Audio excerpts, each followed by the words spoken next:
Good days to everyone. Having your YouTube life intact might be quite challenging, despite that you want it to be stable and predictable and so on. What I'm talking about is that for me as a blind content creator, a visual blind content creator, what I'm talking about, blind content creator, it's quite challenging for me to make a consistent and really nice YouTube style kind of travel. And I wanted to make you observe and see what I went through because for 3 weeks I was in Germany, in Austria, in Switzerland. It was awesome. But in the same time, me as a person, I'm quite an active person who constantly does something along my creative ways of photography, writing, acting, editing something for someone or for myself, or I'm reading some literature or something related with the fact that I'm a PhD in psychology, or I'm working on my things related with my app studio or with my new agency, which is a PR agency built upon accessibility. Because, we didn't build app studios and PR agencies on accessibility, and we see where the fact is. Everything is proudly not accessible and somehow accessible in in the same time, and why it's quite unpredictable. So I want to fix that. So I'm doing quite a lot of different stuff. I guess this is why I'm constantly pulling towards myself people who are quite active as well. And when we are going places, we don't want to work, right? We want to be actively dismantling our working ethos, our working selves, because we want to have a rest. We want to walk around, wander around, play, splash, talk to different people, cook, enjoy food and coffees and stuff like this. And for me as a content creator with disabilities who still wants to do something, you know, even when I'm sitting down to have a coffee, I have to show what I'm capturing to the people with me and still ask them, is it on focus? Does it look nice? Do I need to um, tone down the aperture or whatever, the EV compensation on my iPhone? And for me, maybe this is my fault, but I don't care. I just want to share it. I perceive it as work because I cannot enjoy my coffee just like it is. I need to think of angles of editing, of asking someone who can see around me and who is free around me. Because right now I was with my family, with my nephews, with some friends of my sister's family. So there might be not enough people around you to ask them around things, and you might be in not very well covered by the internet part of the world, Italy, Switzerland, and Austria, and parts of Germany for that matter. And so there, the original workflow, which constantly works nice for me in big cities, doesn't work because I need AI, online AI thingies to work and describe me what's around me. And well, in the nature, in smaller cities and villages and pathways and paths and dirt roads, it's hard to get internet. You have to rely on people, and I'm not ready to do that. I just realized it when I was trying to climb a mountain in Italy. We were at Lake Iseo, and we were on the island, one of the only public island in Iseo, and I was trying to make some videos, some photos. I did. Because they are easier to be done, and there are more people who willingly want to help you, at least around me, to take pictures, but videos were quite cumbersome. I have to reach out to take my camera to set it up recording, to be sure that the wind is not catching me, because when I was there it was quite windy, and I just didn't feel like it. And when I see people who can see and who are obviously alone or with teams dedicated to making their content and constantly saying, oh, it's so tough, it's so hard to do it, it's so hard to organize, oh man, oh my god, it's so. Shush. Shush, because me as a solo creator and a solo creator with disability, you can't even start to imagine how hard it is actually to make people around you not only assist you in such places, but wait for you to set up, wait for you to tell your pretty words in front of the camera, wait for you to set up your, even, lots of people say, the best camera is the camera in your pocket. Well, in order to get it out of my pocket, rigging my my trusty Rode wireless micros, and pin it against my t-shirt, it still gets time which can be used to walk or to do something, not recording, and not having the proper time and the proper power to do that can be quite frustrating, actually. And when you have this time, and when you have this people who to wait for you, who to respect your pacing, and who to make sure that you are making your content and you can see, it's even more unnerving. So please, YouTubers, you don't have, especially big YouTubers, you don't have a real grasp on what content hard to be made actually looks and feels like. And for the next part of my storytelling thingy, I'm going to get you on my iPhone. A couple of clips back, I made a clip which was talking about me moving through spaces and being thankful to Insta360 X5. And when I was traveling in those 3 weeks, I made another clip on one of my other cameras, which is the GoPro Hero 13. And I was constantly explaining that, it's quite good for me to have a camera which is dedicated and action orientated, just like the GoPro. And I lied, because basically what you have while having a GoPro or an action camera of that nature is something which takes time again, and something which is easy to aim, because this was my thing, that look, when I have this camera with me, the action camera basically, I'm sure where it is pointing at.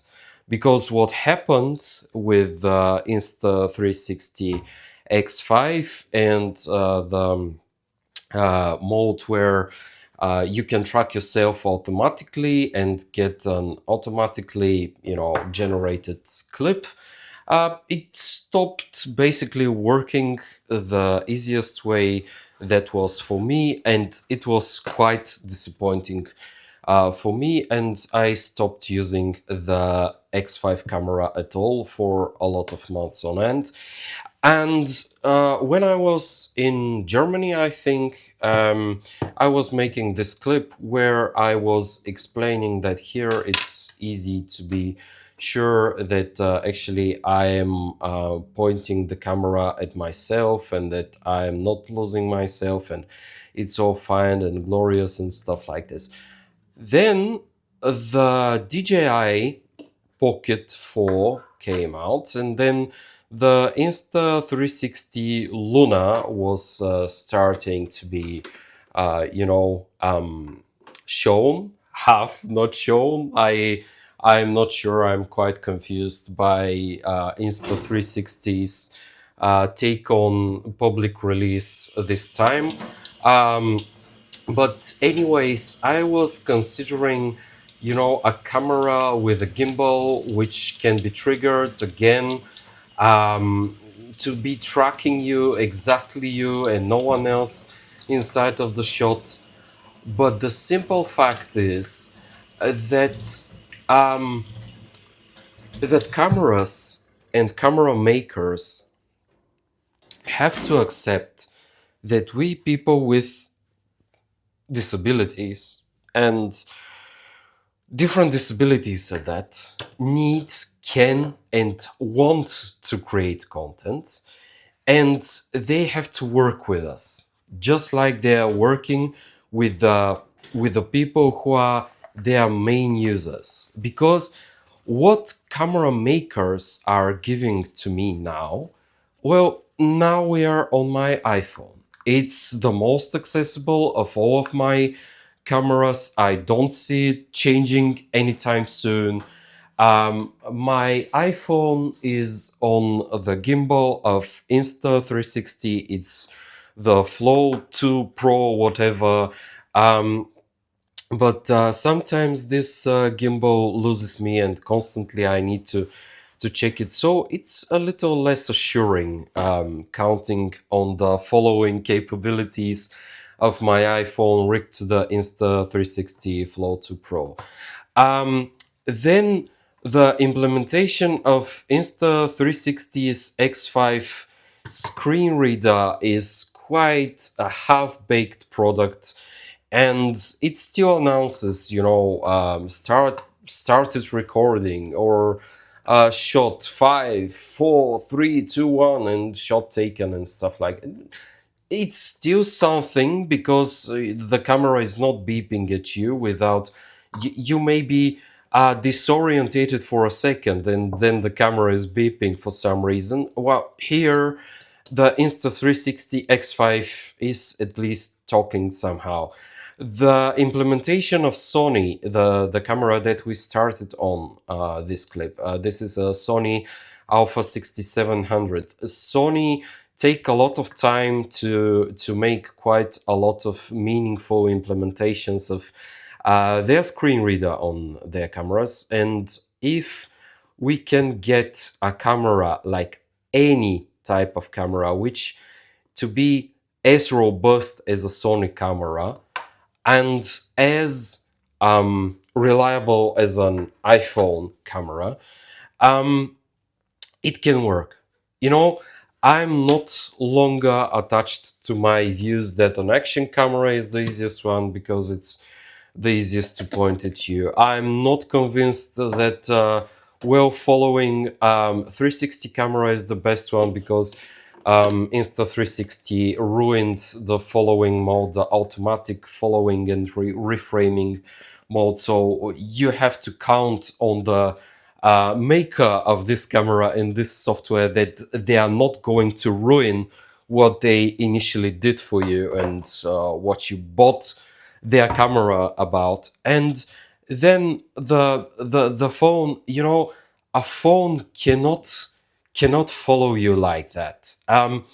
Right now, I am using the gimbal just to be able to move around and just cut this clip directly into the other clip from my Sony camera, and I don't want to bother with the X5 and then trying to make it work, trying to make sure that I'm on the video at all times, because when I'm shooting with the X5, now I need to trigger it only through the app, the InstaFrame mode.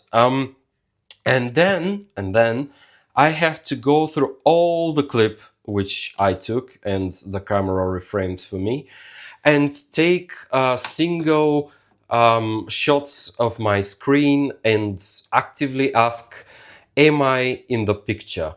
Which is quite tiring to do, if I should be honest with you, and I'm not willing to do that. So I sold my Insta360 Go 3S. Now I'm selling my GoPro Hero 13, and I'm even considering selling my Insta360 X5. And I'm buying the next thing which is talking back to me, which is reliable, and I don't care if it's a 360 camera or DJI Pocket style of camera. Well, I'm not buying a DJI product at all at anytime soon, because I had their first gimbal for phones, and the implementation of the app was horrid. It was the dumbest app in terms of accessibility for people with disabilities, and I was quite happy to sell this stupid gimbal back in the time. So I'm not getting a DJI product at any point of my life anymore. So um, I am waiting for the next best camera, and honestly, I would like it to move on its own. I'm not sure that I want it to be a 360 camera, with which I guess I'm saying that I'm looking forward to the Insta360 Luna, actually, because it moves on its own, and it couldn't be ruined by Insta360 again, because the camera itself physically can track you. And with GoPro, paradoxically for YouTube, I I had a quite predictable and quite easy relationship with my GoPro camera. The app worked anytime with me. It's very accessible for people who are using screen readers. The camera wasn't glitching on me. I was very empowered to remember the three modes that I'm flipping through. It worked for me. I'm just sad that GoPro are not willing to put a screen reader. I guess with their chips, it's not that easy, because they don't have quite a lot of bandwidth on which to tag on proper screen reader. And I guess they are not interested in it, creating a pocket style of camera like DJI one. Because honestly, if GoPro with their new wireless microphone system comes out, with their reliability, like I'm sure it's going to work for me, just like the Hero 13 worked for me. If such a thing, if such a product pops up, I'm not debating it.